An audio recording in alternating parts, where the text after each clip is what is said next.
Friends, welcome to education note. मेरा नाम है कोमल रानी और आज मैं आपको इस वीडियो लेक्चर में कारक के बारे में बताऊंगी।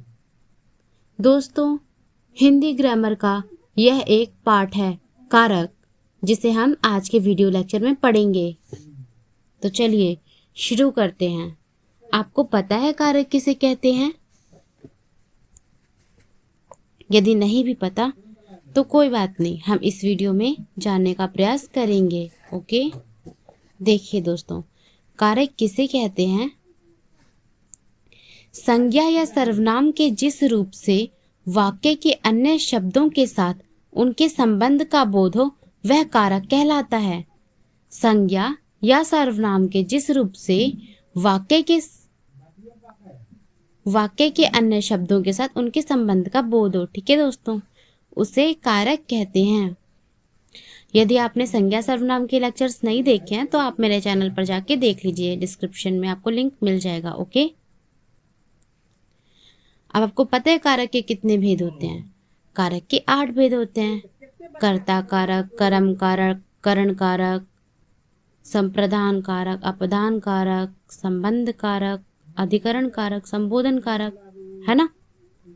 और संस्कृत में तो आपने पढ़ा होगा ना कि कर्ता ने कर्म को करण के लिए, कर्ता ने कर्म को करण से के द्वारा संप्रदान के लिए, अपदान से संबंध काके की, अधिकरण में पर संबोधन है अरे, है ना। तो चलिए पढ़ते हैं। अब आता है कर्ता कारक किसे कहते हैं। दोस्तों, आपको पता ही है, कर्ता यानी कि मैं बोल रही हूँ तो इस टाइम मैं ही करता हूँ, ठीक है। कर्ता किसे कहते हैं? जो किसी काम को कर रहा हो। उसी प्रकार कारक में भी कर्ता कारक होता है, ठीक है। कर्ता कारक किसे कहते हैं? तो देखिए,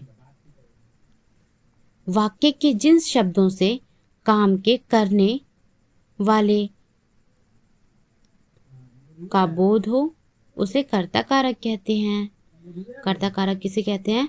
वाक्य के जिस शब्द से काम के करने वाले का बोध हो उसे कर्ता कारक कहते हैं। जैसे राम ने चित्र बनाया तो यहाँ पे राम ने कोई काम किया। मैंने यहाँ पे किसी को बुलाया तो मैंने बुलाया, तो मैंने वो काम किया, ठीक है। कर्म कारक, जिस शब्द पर क्रिया का प्रभाव पड़ता है उसे कर्म कारक कहते हैं। कर्म कारक किसे कहते हैं?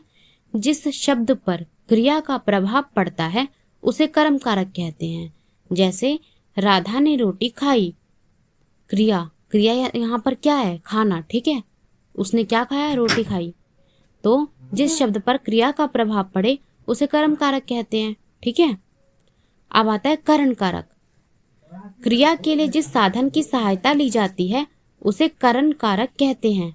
क्रिया के लिए जिस साधन की सहायता ली जाती है उसे करण कारक कहते हैं। जैसे मोहन ने कलम से चित्र बनाया तो मोहन ने यहाँ पे किसकी सहायता ली? कलम की सहायता ली, ठीक है। संप्रदान कारक, जिसके लिए क्रिया संपन्न हुई हो। संप्रदान यानी कि संपन्न होना। जिसके लिए क्रिया संपन्न हुई हो उसे संप्रदान कारक कहते हैं। जैसे बहन ने भाई के लिए राखी खरीदी तो यहाँ पर क्रिया संपन्न हो गई ना। खरीदना क्या है? क्रिया ही तो है। अपदान कारक, शब्दों के जिस रूप से अलग होने का भाव प्रकट हो उसे अपदान कारक कहते हैं। शब्दों के जिस रूप से अलग होने का भाव प्रकट हो उसे अपदान कारक कहते हैं।